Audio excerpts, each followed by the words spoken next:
love going to work and working full time and still not being able to afford a house. I love that so much. Thank you, world. Listen to me. I will never be able to afford a house. I will never be able to afford a house. Home prices are rising nationwide as inflation remains stubborn and mortgage rates remain high as Americans compete for fewer available homes. Home prices in March were up 0.4% compared to February. Now that's the second month in a row that we have seen gains. My parents' house that is $195,000 back in '96 is now worth like $500,000 to $700,000. My children will never be able to have the life I live because I can't afford to do it. I don't think any of us thought when we were growing up that owning a home would be a luxury. And maybe we thought it would be a bit difficult, but not like a luxury that basically only the rich will be able to afford. No one that works a full-time job should be facing homelessness. And that's what my family is facing right now. Being completely radicalized by the rental housing market right now, I cannot believe that you can pay over $300 in non-refundable fees just to apply for an apartment. A big part of the reason why social life here in America is getting more and more difficult has to do with the fact that nobody can afford decent housing. Everybody in America kind of knows, like, it's over. Like, there will be no recovery. Like, this is not like the other times. This ain't like 2008 where, we'll crash and then we'll get back up. Because right now, this economy, this world is set up to make average American families fail. And I'm appalled that our particular kind of capitalism not only fails to deal with the housing problem, but somehow routinizes it so that the homelessness is blamed on the homeless, blaming the victim kind of, because I can see why a society does it, because if you're such a failure at providing this basic human need, you better blame somebody, because otherwise you risk blaming yourself. If I can get my hands on a nice lump sum of money, baby, I'm buying land in another country and I'm out of here because there's nothing left here. Yeah, we have a pretty serious problem when it comes to buying a house, a home in America. This is definitely a subject that hits home for me, because me and my girlfriend have been wanting to buy a home for a little while now, and I have been working 3 jobs 7 days a week for about 2 years now. My main paying job, my W-2, my day job, I make pretty good money. Not gonna lie, make pretty good money. And then with DoorDash and Uber Eats and also YouTube, I rake in about $3,500 to $4,000 extra a month. And my girlfriend also has a pretty nice paying job. And we cannot afford a house where we are located right now, which I think is absolutely absurd. I mean, right now, there are just these big companies that are just buying up all of the homes, and they are turning them into rental properties. And this is basically making it so that no one can ever buy a home ever again unless you are the ultra elite. And it is just incredibly sad. There should be no reason why, with my 4 jobs, 3 jobs, technically 3 jobs, plus my girlfriend's job, 4 jobs combined, pretty nice salaries, that we should have to struggle at all to be able to buy a home. And then if we do buy a home, the price of our mortgage will be around $4,000 to $5,000 a month. That doesn't include utilities, doesn't include car payments, insurance, anything else we want to do, groceries, gas, anything. That's just $4,000 to $5,000 right then and there. And I know if you live in another part of the country, we're in the Northeast right now, and the housing prices have not gone down at all. I know that in Texas and Florida, a lot of housing prices have gone down. That's just not the case in New England. They continue to go up. And I don't know if they're going to come down. I know people are talking about interest rates and this and that, but yes, interest rates are a problem, And if we had the 3% interest rates that we had during the COVID era, yes, maybe it'd be a little bit better to be able to buy a home. But the other problem is that the prices have skyrocketed. I mean, literally about 5 years ago, the prices were half of what they were. Prices have to come down in a big way for us to be able to afford it. And this, I'm not the only one. We're going to listen to a bunch of people here that are talking about the state of the housing crisis and financial system today in America. So let's take a listen. There's multiple generations of Americans who can't afford to buy a house, who can't afford to go to college, who can't afford to have children. We own nothing. We can't build anything. We can't create anything. We can't own anything. And now there's going to be nobody to pass it all on to. When millions of people feel locked out of the American dream, you're going to see a breakdown of civic engagement. Like, why vote if the system is rigged? Why pay taxes if none of that money is going to help any of us retire? It's not going to our infrastructure. It's not benefiting any of us. Look at Japan. Look at China. They've been investing their tax-paying money into their citizens for decades. If you go to travel in any of those countries, you're going to feel like you're living in 2050, but you're not. We're living in 1970 back here. To all the boomers out there who voted for this stuff, there's going to be nobody to take care of you. Because those of us in our 20s and 30s, we're not having kids. For what? When people have nothing to lose, they stop playing by the rules. So either give us something that we can lose, give us something to fight for, or it's not going to go very well. Long term, things are not going to get better if they don't break and stop voting against what's good for us. If the powers that be don't wake up and realize you have to give us something, because if we have nothing, it's not going to go well for you. And those of you who've been voting for this, stop. Okay, so there are points that I agree with her on and points that I disagree with on. The points that I agree with is that people are stopping to have kids because they can't afford to live, let alone to bring life into this world. So yes, there's not going to be anyone to pass it down to. That is a problem. Her making the point of not paying taxes, or what's the point of paying taxes because our government does not put it back into our infrastructure. That's 100% spot on.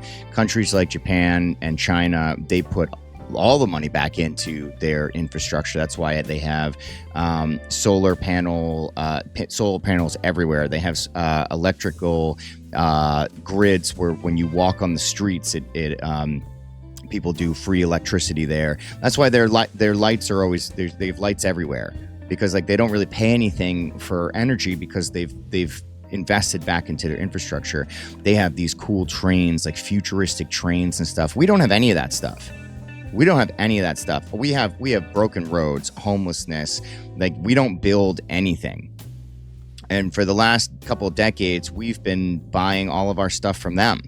We haven't been innovating at all. We haven't been doing anything. Paying the taxes to not be able to. I mean, if this continues, Social Security is going to go away.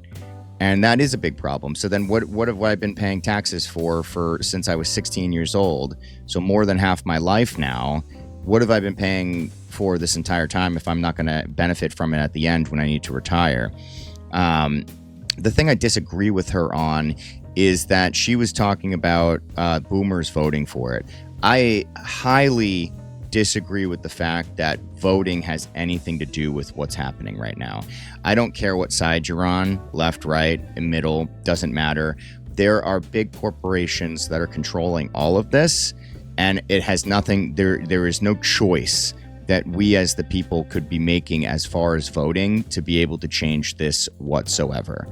I mean, something has to change, and we're going to have to stand up to this, because eventually it's going to be the people are going to have enough. The people are going to have enough, and things are going to have to change. So I got my first big girl job in 2021, and the hardest pill to swallow was that it still wasn't enough money. My starting salary was $3,200 a month, which is a fantastic jump because I was working as a busboy and a piano teacher prior to that. So this is literally my dream situation. But then when I sat down and crunched the numbers, I would be spending a third of my paycheck on rent, another 15 into retirement, another 15 on debt repayment, and it would have taken me 12 years to save a down payment. It was after I crunched the numbers that I made the decision to keep my other 2 jobs and take on this additional new big girl job. And literally everyone thought I was crazy. My whole friend group at this time was graduating, getting jobs in their field. Everyone was quitting their jobs that they had in university. Everyone had time to go out to patios and hang out and spend money. I was on lockdown for like the first year after graduating, just paying off debt. Because the sad reality is even a big girl's salary can't get you a house. It's very true. And, you know, I think that's an old video, to be honest. I know, congratulations, sir, for $3,200 a month, but, and she said a third of that on her rent. So you're talking about like $900. So that wherever she lives, that's amazing, because there is no rent in this area for $900. I wish at this point, I wish I could be paying $900 for rent.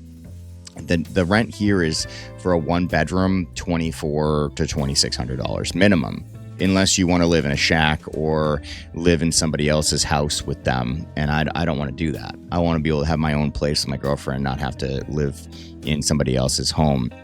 The fact that she was saying that, like, you know, having multiple jobs is necessary. It 100% is necessary. I mean, do I want to be working 3-4 jobs? No. But at this point, like, the only way for me to be able to save money after rent, car expenses, groceries, gas, all that stuff, is to be able to have multiple jobs, to be able to invest and eventually be able to own a home. You know, if I didn't have multiple jobs, my girlfriend and I would never be able to go on vacation. We'd never be able to go out to eat. We'd never be able to do anything. We wouldn't have any money. So...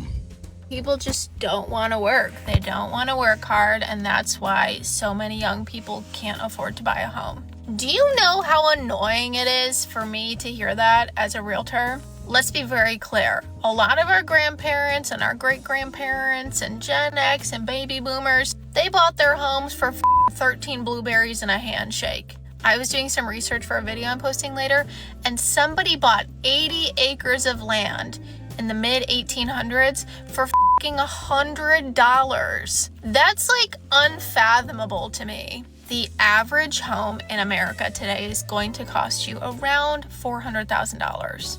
Are there cheaper homes? Yes. Are there more expensive homes? Yes, duh. But the average American salary does not align proportionally with that home price, meaning a lot of people can't afford to buy a home. And a lot of people never will be able to. I find it so interesting that people of the older generations are so quick to put blame onto us as the younger people, as if there is not a systemic issue at hand as far as affordability of housing goes. Nobody is saying that our grandmas and our grandpas and their grandparents, they didn't work hard for what they had. Nobody is saying that. But in comparison to where we are at in our economy and in our financial situations today, you can't even begin to make the case that this is a level playing field. I'm sorry. So if you were in a boat where, you know what, you're like, I don't know if I'll ever buy a home, and that's really disappointing, I empathize with you, and I am very sorry. I wish I had more answers given my line of work, but I don't. But just know that you are not the problem. I'm not the problem. They are not the problem. This is so much larger and bigger than all of us individually. And there are going to be people in our lives that just never will understand that. Young people just don't want. And you know, I agree with what you're saying. So it's difficult because baby boomers and the older generation right now are basically stuck in this bubble of understanding and not understanding. So they understand what it is to work hard, but they understand what it means to work hard in their generation. They don't understand the intricacies of the new technology. They don't understand the intricacies of the new financial system and what's happening with the fact that wages back then, you know, you could have a stay-at-home mom and a dad with one job and several cars and still be able to afford a home and still be able to go to your kids' soccer games. You wouldn't have to work overtime. I mean, just look at like Al Bundy. Like, we had a show of this guy who had a stay-at-home mom and 2 or 3 kids, and he was a shoe salesman. I mean, that was normal. that was normal. That was an actual realistic show. Like that actually could, and he had a really nice house. So at this point in time, I don't even know what needs to happen or change, to be honest, because at this point we have $37 trillion in debt. The only thing that really is going to help is if they make some kind of rule where BlackRock and Blackstone can't just buy all of the homes and make it into rentals. I mean, I think Larry Fink was like, I think he was quoted in saying, "You'll own nothing and like it." And I don't want that. I want to be able to own my home. I want the American dream. And I was thinking about this the other day, and I said, I was looking at these like little communities of, they have these like communities of small houses for elderly, and they rent it out. And I was like, why can't we just have these like communities of small houses everywhere? And those could be like starter homes for people. And those starter homes, once you are able to, pay it off, you can sell it and you'll have a down payment for a bigger home. Like there has to be some kind of like tier system for these home buying so that like when people come out of college or people come out of, school in general and they just have an entry-level job and stuff, that they have an option for it might not be their dream home. It might be a smaller home, but it will give them a stepping stone in being able to start owning and having equity in something. So then when they're paying these monthly fees, the monthly fee, like I think rentals are evil. I think all these landlords and all these corporations that are renting, I think it's all evil. It should all be ownership. And there should be tiers of ownership. That's my opinion. That's how I think we're gonna save work. Our generation. Work hard and I have a finance question. So I've seen lots of people talk about not falling into the home ownership trap, and people shouldn't be aspiring to own a home. It's pointless, it's worthless, you shouldn't be aspiring to do it. And I hear it to some degree because it's very expensive. However, the point I thought, and I'm genuinely asking the question, the point I thought of owning a home was more about when you come to kind of retirement age, you've paid off your mortgage, and whatever retirement funds you have are just yours to kind of, still pay like electricity and gas and council tax and stuff, but you don't have the overhead of the rent or the mortgage. So if the goal is to not own a home, what happens when you reach retirement age and can no longer afford to maintain the rent of wherever it is that you're living? Like, what is the long-term plan if home ownership isn't it? Genuine question. Great point. I honestly, one of the best points I've heard in any of these videos is that all these baby boomers that have paid off their homes and they're living off Social Security, like, you can make a pretty comfortable life if you have like $2,500 a month each person, but you don't have any mortgage, you don't have any rent, all you have is property tax. And they're talking about maybe getting rid of property taxes for elderly, or in general, which would be amazing. I think property tax is another thing that's just evil. You own the land. Why do you have to pay tax on that land? But like if you don't have a home and then you retire and you're living off of $2,500 a month, I mean, that's the price of rent in my area for a one bedroom. A studio is maybe like $2,000, but then like you have $500 for the month for gas, groceries, insurance, other bills. Like you wouldn't be able to survive, which means that elderly are going to have to continue to work until they die, pretty much, which is ridiculous. I mean, like her question is very valid, and that the answer is that they're screwed. Currently, that's the answer. They're screwed. So I'm sitting here eating my avocado toast, and it made me really pissed off because apparently the reason I can't afford a house with a master's degree from one of the best public universities in the country is because of avocado toast, which is literally just bread, and coffee, which is literally just water with some beans in it. So I can't buy a house because boomers think we don't deserve bread, beans, or water. Thank you. So there's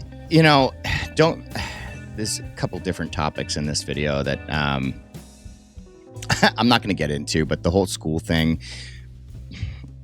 I think school loans are evil. I think that school should be something that's free or grossly reduced in how much you have to pay for it. Other countries do offer free education, and it's to the betterment of their country and their people. And not only that, but like student loans are unforgivable. They're you can't bankruptcy with them. And the other fact is she makes a great point about how like she's just eating bread and avocados, which nowadays, to get nice bread that isn't poisoned and nice avocados that isn't manufactured or bioengineered, bio-created in some lab, it is super expensive. I mean, we shouldn't have to pay so much money just to eat regular food. And that should not be the reason why you can't afford a home. But unfortunately, it is a big reason why people can't afford a home. Because the more you pay for nice things, and yes, avocados nowadays and nice bread from a bakery is nice things, it adds up. It adds up real quick when you add it all together. And unfortunately, to make sacrifices, you have to buy things that aren't as nice. And we shouldn't have to do that. We should be able to eat nice food.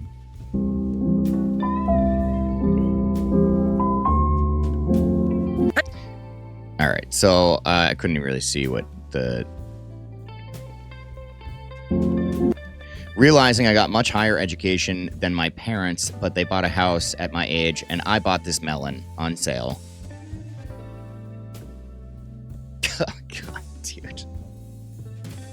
Hey, what's up, America? So you know how the price of a home on average in America is between $400,000 and $500,000 and no one can afford a house now? You know how you're working 50 and 60 hours a week and you know that you'll always be renting a apartment? So I've done a little research and I found the companies that own all the single family homes, the ones that own like 50,000 of them, that are keeping them off the market to drive up the prices. Would you like to find out which companies have bought tens of thousands of homes and apartments and they're purposely keeping them off the market or giving them to undocumented people instead? Well, let's check it out and find out how much you're getting and by which companies are doing it. So Progress Residential is a company that owns 85,000 single family homes. They're mainly in Florida, Arizona, and Sun Belt states. The next company is one called Innovation Homes. They own 80,000 homes. Once again, Sun Belt. By the way, that company was founded by Blackstone.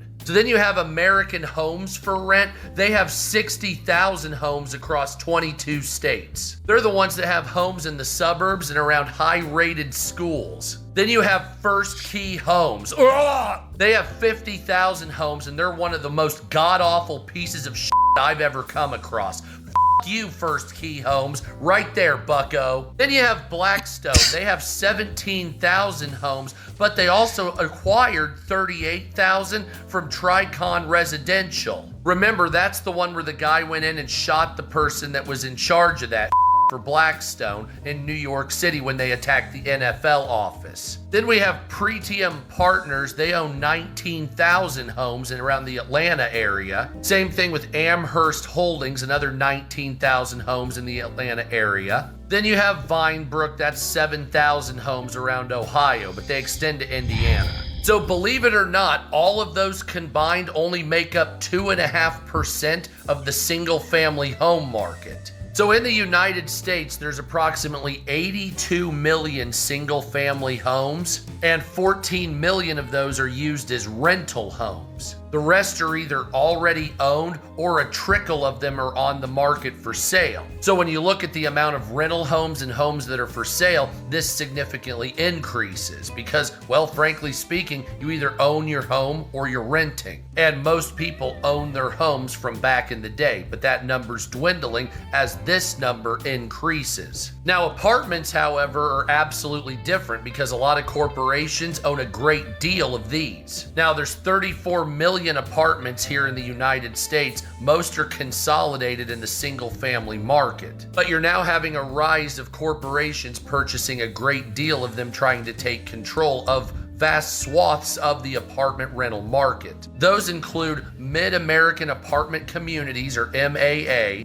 Gray Star Real Estate Partners, Avalon Bay Communities, Equity Residential, Blackstone once again, and Cortland and Nuveen Real Estate and Monarch Investments and Management Group. Now, they currently hold 7.1% of the apartment rental market, but that's expected to balloon as high as 20% in the next couple of years. Same with the single-family home market. And while this doesn't spell disaster right now, in the future it very well could, especially with the gains by these corporations into the rental and single-family home market. And the fact that a lot of them are getting in bed with the government to facilitate immigrants coming in to live there, a lot of them illegal depending on the state, really takes a lot of homes for rent and buying off the market for you, the consumer, and drives up prices artificially, which is what you're seeing now. So in essence, it was a better market when shit was left to the individual and not the corporation once again. Yeah, that's a hard one to swallow. How many homes continue to be bought up by these big organizations? And he's right. The more, eventually people that own homes right now, they're, not all of them are going to pass them on to their kids, and they are going to be bought up by these organizations, or the kids are going to sell them, and they're going to sell them to these organizations. The more time that goes on, the more houses that are going to be put on the market and sold by these big corporations, and we're just going to be stuck renting, and it's going to be ridiculous. Scrolling through Zillow, looking at $400,000 houses I can't afford, and occasionally sending one or two to my husband, telling him how much I love it, and getting mad when he tells me no. This is literally the description of what's happening with me and my girlfriend. She will do literally this exact same thing, and it is very frustrating. Okay, so I'm just checking. We're all unable to buy a house right now, right? Like, I'm not the only one who runs the numbers every single day and looks at the budget and is just like, there is no way on earth that this is potentially feasible for me. Like, I'm working with two very average incomes. They're not great incomes, but they're fine incomes. Incomes that 10 years ago probably would have meant that we could buy a house. I digress. Anyway, we pay rent so that we can live somewhere, because when we got out of college, we had to rent so we could theoretically save money to eventually buy a home. Except rent is so astronomical that we are actually not able to save for a home. Even still though, like, we don't pay as much in rent as I know other people do. We don't live in a huge city. It's somewhat affordable, even though I still think it's ridiculous. Compared to other people, it's still affordable. Okay, so subtracting that from what we bring home a month, like, yeah, there's still some money left. Except that somehow, no matter what I do, because we've cut back on everything, we've cut back on groceries, eating out, we haven't actually traveled in a while. I have a freaking coffee machine at home, so I don't buy coffee out of the house. I will admit that we do get avocados, but we do get them from Costco, so it's less expensive. We both work from home, so we shouldn't be paying that much for gas, but yet somehow we are. I'm going through my credit card statement at the end of every month, and I'm literally spending $20 here and there. Like, there are no big purchases on this credit card, but the groceries are killing us. But we also have to eat. We can't not eat. We need to put gas in the car because sometimes we do have to go places. But like, I can't figure out where this is coming from. Like, we're not huge shoppers. We eat at home most of the time. Compared to other people my age, we do not spend money on alcohol or drugs. I don't freaking Uber Eats or Grubhub or anything. And I don't want to sound ungrateful because at the end of the month we are able to save something, right? But it's not nearly enough to save up for a down payment on a freaking house. And if we did decide to go that route, it would take us, I calculated it, like 12 years of just doing absolutely nothing with our lives, like just staying at home, doing nothing. And I'm not willing to spend the next 12 years completely restricting myself for the dream, the possibility of a dream of getting to buy a home. Like, these are the best years of my life. I want to live them. And even if we did that and we saved for 12 years and we put a down payment on a house, we could not afford a nice one. Our mortgage would still cost more than my rent currently. So I'd essentially be paying more for a shittier living situation than I have now. And I feel like everyone's in this situation. And so my question is, like, if we have babies, which it seems a lot of us are not willing to do that right now, which I totally understand. So if we have them, like, I feel like we're just gonna see children raised in like communal living more. More families are gonna have to make do with smaller spaces. And I think we're just gonna see that because people acclimate, people are flexible. Because I'm genuinely not seeing a way to get this done without like completely derailing my life. Because I gotta keep paying bills, I gotta keep paying rent, I gotta keep eating, I gotta keep going places. And if I'm doing that, I just can't save that much money on the side. I love it here. I love it here so much. Yeah, I mean, lots of good points. That's the reason why I have several jobs right now, because like she said, if I didn't, it would take so long to be able to accomplish all the things that I want to accomplish in life, and I'm just not willing to wait. I'd rather do it now. I know a lot of people would rather live their life now and kind of like, you know, just go on by paying rent and stuff. I don't want to do that. I want to sacrifice now as much as I possibly can by working several jobs. Her point about the babies thing, that's what I was saying earlier, is that a lot of people aren't doing that because it's like, what kind of life are you going to be providing? You know? I mean, I don't know. I don't know. It's a hard situation. Something has to be fixed because it's just not right that people have to work several jobs. You can't afford a home. In fact, home affordability in the US is the worst it has ever been. And the solution is so easy, it should make you angry. No, it's not because of all the illegal immigrants who are somehow buying up all the houses. And it's actually not even these massive corporations buying up all the single-family homes. The answer is way more basic than that. We simply do not have enough homes. In basically every metropolitan city in America, there is a major housing shortage. And it is no surprise that people want to live in these cities. There are way more career opportunities, which means that the salaries are usually way higher, and most people agree that the quality of life in cities is just better as well. So what's the solution? I'll tell you, it's definitely not freezing the rent, which has been shown to decrease housing supply over time. It is simply to build more houses. When there's more demand than there is supply, prices go up. The only effective way to reduce prices is to build more. And so if any politician provides any solution that isn't building more houses, then they are lying to you. The worst offenders are actually usually Democrats or liberals who engage in NIMBYism, or not in my backyard. In cities like San Francisco, there are very strict zoning laws about the type of buildings you can build. So even if there's a lot of demand for you to build more supply, you can't because the local people want to keep the property values high because they're homeowners. Prices for housing and rent in certain parts of America are actually falling. You want to know where they're falling the fastest? Texas and Florida. Why? Because they have added more units of housing than any other states by a mile. Wow, when you add more houses, prices drop. That's crazy. Wait, no it's not. It's simple supply and demand. Pressure politicians to build. The elected official with the highest approval rating in the nation right now is actually right here, the mayor of San Francisco, Daniel Lurie. And one of his most popular policies is actually enabling people to build more housing. It's that simple. Now follow me for more content. Yeah, so he brings up a great point. You know, I disagree with trying to call out one side or the other, left or right, because I don't think it matters, to be honest. I think that right now we have a big problem as far as like permits and the prices of lumber, and in order to build anything in this country, you have to go through so many hoops and regulations to be able to get it done. And all of those hoops and regulations cost money. So by the time you're even ready to build and you haven't even built anything yet, you've already paid so much money. And it's not motivating people to be able to build houses because a lot of people don't have money. So the only people that are able to build houses are these like big corporations, and those people that want to build the houses, the big corporations that want to build the houses, don't want to build them to sell. They want to build them to rent. So once again, we're locking out the smaller guy that wants to build, like the smaller builders that want to build and then sell to individuals and not rent. We're locking them out because it costs too much. They're not going to make enough money. You know, these bigger corporations can buy up a whole bunch of land all at once and build a whole bunch of things all at once, get the permits all at once, that they can save a bunch of money when they're doing it. The whole system is broken. It's not just left or right. The whole system is broken. And it's especially bad the young people can't afford homes. Let me just put a very precise point on this. If you want a measure of how your economy is doing, GDP, no, I don't know what even that is. The total economic activity. Oh, no. My measure is really simple. I got a bunch of kids.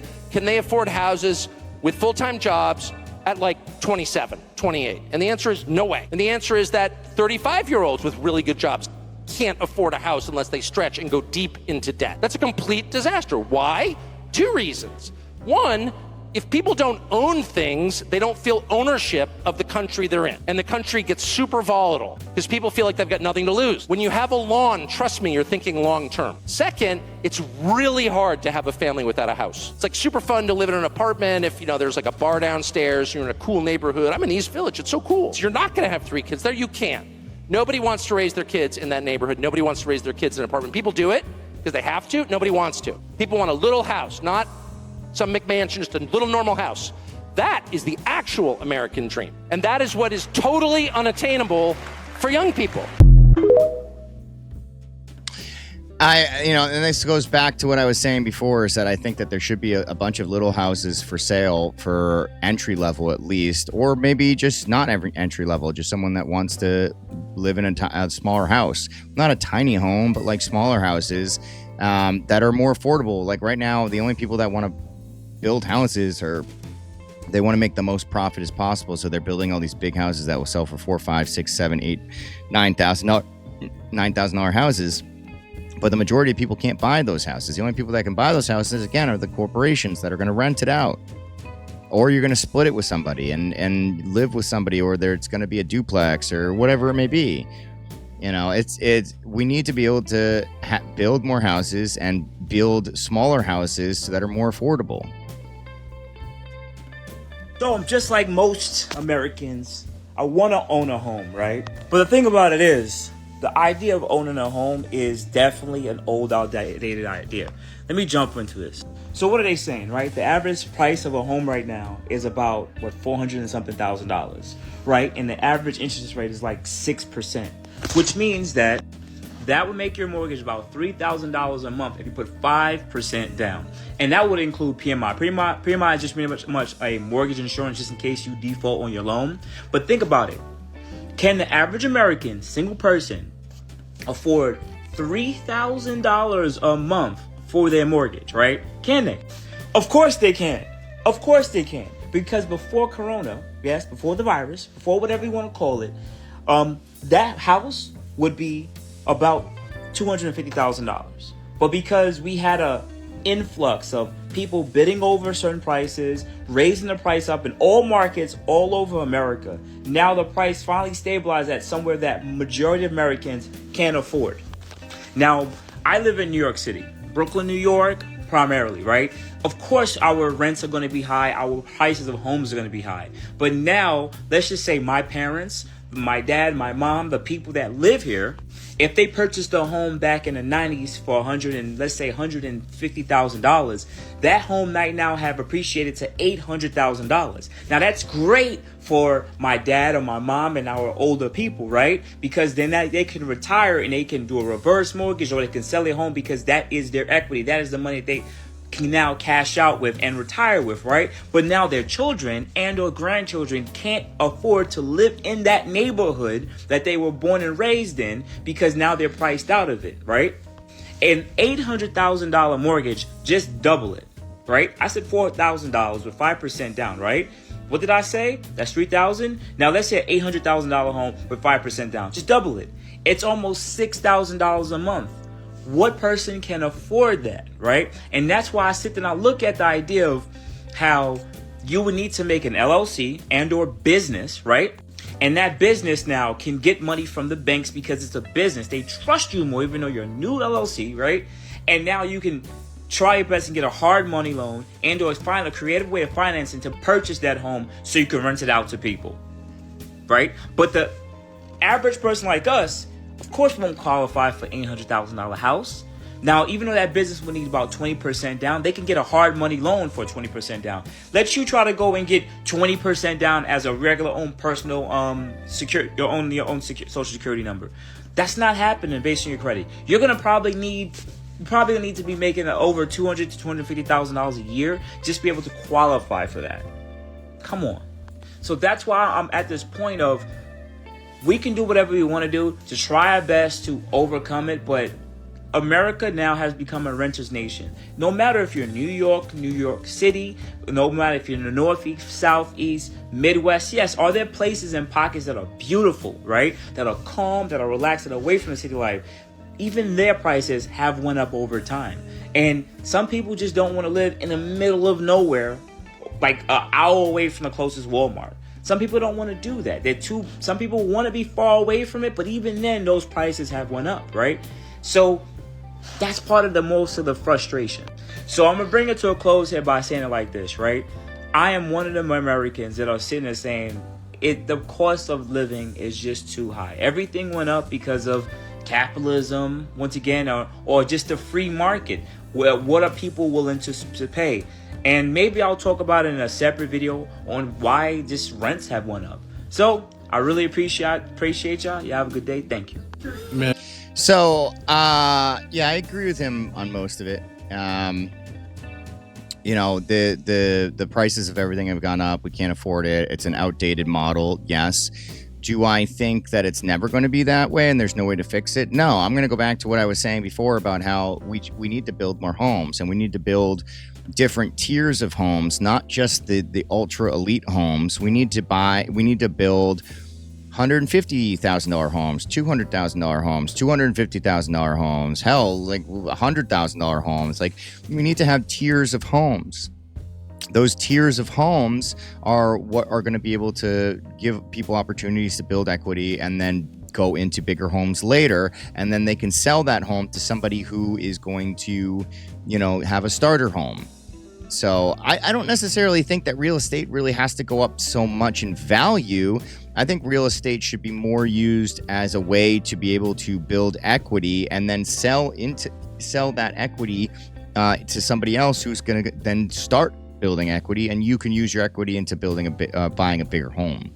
The salary needed to afford a typical American home has jumped over 70% since 2019, so a little more than 5 years ago. You now need an $117,000 salary to afford the typical home in America.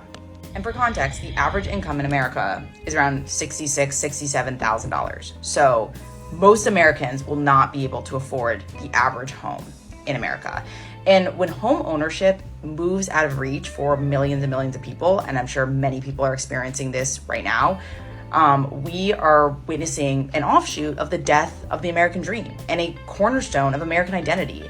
And as someone who talks a lot about money psychology, I am really thinking a lot about what happens when the American dream dies, when a cornerstone of what equals a good life for a lot of people dies. And for decades, homeownership has been more than just a financial milestone. It has been woven into our cultural narrative of what constitutes like making it in America. And so when that narrative breaks down, people don't just lose access to being able to buy a home, they can often lose access to a fundamental piece of what they imagine for their future selves. And that can lead to an identity crisis. It can lead to a state of arrested development where people just feel like, well, what's the point in saving for the future when it's impossible to get ahead? It can lead to nihilism, and that can erode our cultural society. And so again, these ripple effects go beyond housing. When young people realize they might not be able to afford a home where their careers are based, maybe they delay other life milestones like marriage or having kids. And so the entire narrative collapses. And this is something I actually explore in my newsletter this week. It's about kind of what is causing the death of the American dream beyond just housing, and what happens when the American dream dies. How does that shape how people handle money? How does that shape our society at large? So if you're interested in reading about that, you should definitely check out my newsletter. The link is in my bio. Yeah, she makes a great point that the longer you go with not being able to do these things, it warps your mind in a way where you grew up, you know, especially my generation, millennials. I'm like on the cusp of millennials. Like I'm an old millennial. But we grew up hearing that like that's the dream. You know, you go to college, you get a good job, you're able to afford everything, including a family and a nice car, a nice house, and you know, we're now here and it's like, oh, wait a minute, I have a nice job, I work 2 other jobs, including social media. I get paid more than I ever thought that I would be getting paid ever. But I'm working nonstop and I can't afford anything. Like back in the day, I would think if you made $100,000 and had $100,000 saved up, you are rich, bro. You are rich, bro. Nowadays, you can make $100,000 and have $100,000 in investments, and you're still living paycheck to paycheck. That's the God honest truth of what's happening right now, and it's disgusting. So, are you guys familiar with BlackRock and State Street and Vanguard? Well, guess what? I'm in a neighborhood, and these houses right here and the ones over here, all these houses are brand new houses, and they're all for rent. Guess what? You know what's happening? They're buying up all these houses or building brand new houses, and they're turning them into rental properties. Why are they doing that, you ask? Well, here's the problem. What's happening is all these companies, State Street, Vanguard, BlackRock, and Blackstone, they, I believe, are actually trying to destroy the middle class. Why would they do that, you ask? Well, here's the problem. If they do that, all you'll have is extreme top 2-3% of wealthy, you know, the 3,000-4,000 families or people that own the nation's wealth. They'll be it. They'll be it. The rest of us will be starving, right? Is that what they want? Is that what they're after? So I got to tell you, if you haven't done your homework, you don't know anything about BlackRock or State Street or Vanguard, go ahead and Google those companies or put them in AI and see what they're all about. See what they're doing that's dramatically and drastically changing our country in not so good ways. So, yeah, and this goes back to everything that everybody else is saying, is that BlackRock and Blackstone are buying up all the houses, and his point about destroying the middle class. Eventually, we are going to have the ultra rich and everyone else. And there's going to be a small subsection of people that own everything, and you are just going to continue to shovel money into their pockets. That's where we're going. And if we don't, you know, stand up and fight against this, or, you know, make our voices heard and do something about it, it's nothing's going to change.